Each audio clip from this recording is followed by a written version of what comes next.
Hey guys, it's the end of January. It's January 27th as I'm filming this, but I figure I won't be finishing any more books for the rest of this month, so you know what time it is. It's time for a monthly reading wrap up. Let's talk about what I read this month. Okay, so I've got all my books here. Well, that's a lie. I have all of my physical books here, and then I have my bullet journal as well, which will tell me all the stats. And I also have 2 audiobooks that we're going to talk about, so we got a lot to say. Let's talk about it. First, I'm going to go through all the books and then we'll go through stats. Sound good? First one, you've already heard me talk about this if you watched my Read It or Unhaul It vlog at the beginning of this month. This was the first book I read this month. Also the first book I read this year because January is the first month of the year and you get it. I really enjoyed this book a lot. I tabbed a lot of things, as you can see. It was just a very optimistic look at urban planning, and I'm such a nerd for urban planning for some reason, and it was just really great. I loved the attitude of this book. I loved the call to action. I ended up rating this 4.25 stars, taking off points because it felt a little bit repetitive to me, but that was really kind of my only critique. Everything else was great. This is a very accessible read. I think anyone can read this and learn something, whether you know nothing about urban planning or you know everything about it. It's just really good. So that's Reclaiming Your Community by Majora Carter. Next book I read, also in the Read It or Unhaul It vlog, was Wishful Drinking by Carrie Fisher. This is a memoir, a very short memoir, as you can see. And this was the, how can I put this? This is like the best definition of dark humor that I can give to you ever, because Carrie's talking about some really low points in her life, really dark periods of her adolescence and of the beginning of her career, etc. Relationship drama, there's so much of it in here, but the way she talks about it is so lighthearted. It's lighthearted in a way that you can only talk about those traumatic moments with such lightheartedness if you've accepted them as they are. She knew how to accept her past and her reality and what her life looked like. I laughed a lot. That's what all the tabs are in this book. I laughed a lot, even though she was talking about some really dark things. This book was not only about Star Wars, which was great for me because I don't really care about Star Wars. I just cared about learning about her life, and that's what this gave to me. So if you're looking to learn a little bit about Carrie Fisher and you don't really care about the Star Wars part of her life, this is for you. This is for you. I don't remember what I rated this. I think I rated this 4 stars. Let me consult my notes. Yeah, this was just 4.0. 4.0 stars.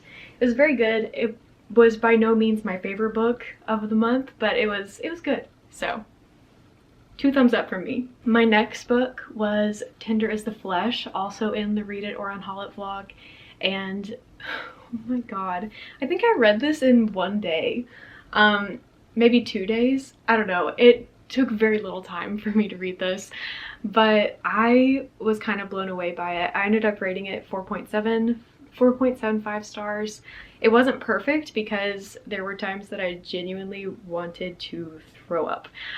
It was very disgusting, disturbing. It was exactly what it needed to be. Horrific look at a dystopian society where cannibalism is the norm. So if you haven't read this book, I'm shocked because it is so well loved and so well known for a very good reason. But if you haven't read it, I do highly recommend it. If you can handle a little bit of body horror, a little bit, a lot actually, then you would enjoy this, I think, probably. Now this one I did read in 1 day, and you have also seen my thoughts on this in my snow day vlog, but it's Legends and Lattes by Travis Baldree. I ended up rating this one 4 stars. It was very cozy. It was a cozy fantasy. Normally I'm not really a fantasy girl at all, but this one was fun. I had a good time with it. It was a good book to read in 1 day. Just very cutesy, very low stakes. If you're looking for something to read when you're in bed, winding down for the night, this is perfect. This made me feel very cozy, sometimes very sleepy in the best way. It was fun. I liked it. Next is A Queer History of the United States. I love this series. It's the Revisioning History series from Beacon Press, and I think it was last year, maybe the year before, I read the African American and Latinx History of the United States, and that one was also very good. Rated it 4.75 stars. This is also 4.75 stars, and it was amazing. I learned something in every single chapter. I never got bored reading this. Sometimes I feel with historical books or like very academic books, it's really easy to get lost in the sauce. It's easy to get bored. Not the case with this one. I feel like I was very engaged, very invested the whole time. It's not a big book either. Like a lot of this at the end, well, not a lot of it, but about this much is like page notes. So you're only really reading 242 pages and you're learning so much. And this is just a very vital source of information at this time in the United States. So if you're looking to learn a little bit or a lot about the queer history of the United States, as well as how to be an ally to the LGBTQ community and an activist, this taught me a lot about how to be an activist. This is very good. Read it. Okay, and now we've got audiobooks. So the first audiobook that I read was Dolly Parton, Songteller, My Life in Lyrics. I think that's the title of it. It was good. It was a fun listen. I didn't love the style of writing because it was almost more like interview style, which is fine. But I just wasn't expecting it. I was kind of wanting more of a, like your average memoir, and that's not what this was. But the fun part about it was that in between chapters you would get little snippets of songs and stuff like that, so that was cool. And it was just nice to learn about Dolly Parton's life. I love Dolly Parton. I think she's an inspiration to many. So it was good. I ended up rating it 3.5 stars because it just wasn't my fave.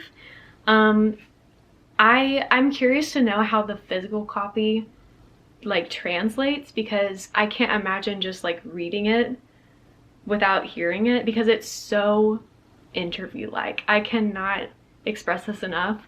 It was like listening to a podcast. So I just can't imagine that being put into writing form, but maybe it works well. I don't know. My next audiobook and my last book of this month was My Brilliant Friend by Elena Ferrante. Now, this book came highly recommended to me, and I think that I made a mistake listening to the audio version for several reasons. The first was, this was a 12-hour and 48-minute audiobook, very long, very hefty.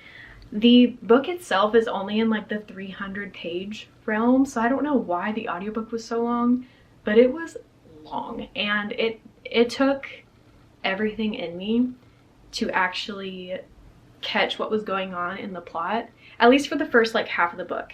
Once I hit like 50%, I started to get more invested and I started to like really be able to pay attention to everything that was going on, but it just wasn't gripping me, and I was really disappointed in that.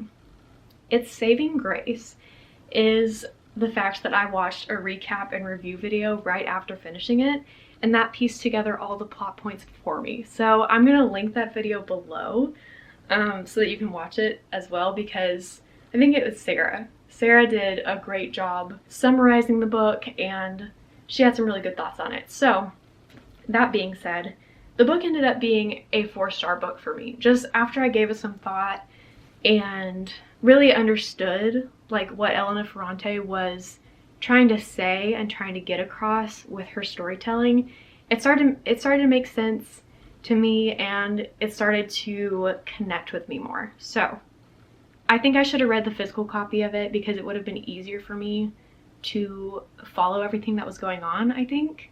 So that was on me. That was user error. But I do think it's a 4-star book. I'm curious to know if I would like the rest of the series. I think there are 4 books in the series. I don't know if those will be high on my priority list, but I'll probably get to them eventually. Let me know in the comments if I should get to them quicker, sooner rather than later. And also let me know if you also were disappointed by this book, because I feel like people rave about it all the time, and I just need to know. I just need to know that there's somebody else that didn't completely understand it. Okay, so now we're in stats. We're in the stats. We're in my favorite part. I read 7 books this month, which came out to 1,893 pages. Average time to finish was 6 days. So I churned through the books at a pretty good pace. I think the thing that made it long was The Queer History of the United States and My Brilliant Friend. Those lengthened my average time for sure. My top 5 moods were reflective with 3 books, informative with 3 books, and then all with 2 books, lighthearted, emotional, and challenging. My average rating was 4.18, which is pretty good for the first of the year. 29% of my books were from the library. Those 2 books were both audiobooks. And then 71% of the books I read were owned already on my physical TBR. So props to me for getting physical TBR things down.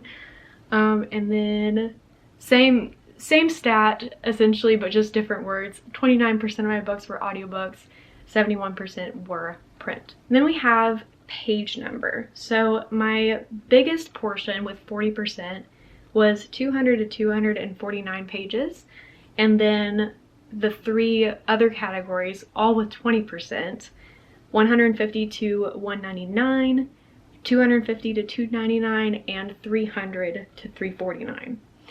And then we have the author, race / ethnicity. 57% of my books were written by white authors, 14% by Black authors, 14% by Latinx authors, and 14% by Italian authors. So slowly but surely diversifying my reading, okay? I want to do better in February. I want to do better, but we're getting somewhere.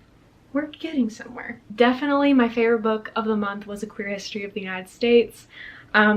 Very closely followed by Tender as the Flesh. They were both rated the same, but A Queer History just like really taught me a lot, and I really just loved it so much. I'm excited to read more in February. I have some really fun video ideas for you guys that I really can't wait to get started on, so please subscribe if you haven't already, so that you can see me in your subscription feed and you can see when those videos are uploaded. Give this video a like if you enjoyed. If you have any thoughts on the books that I read, I would also love to hear those. So feel free to comment down below if you want, and I'll see you next week. Bye.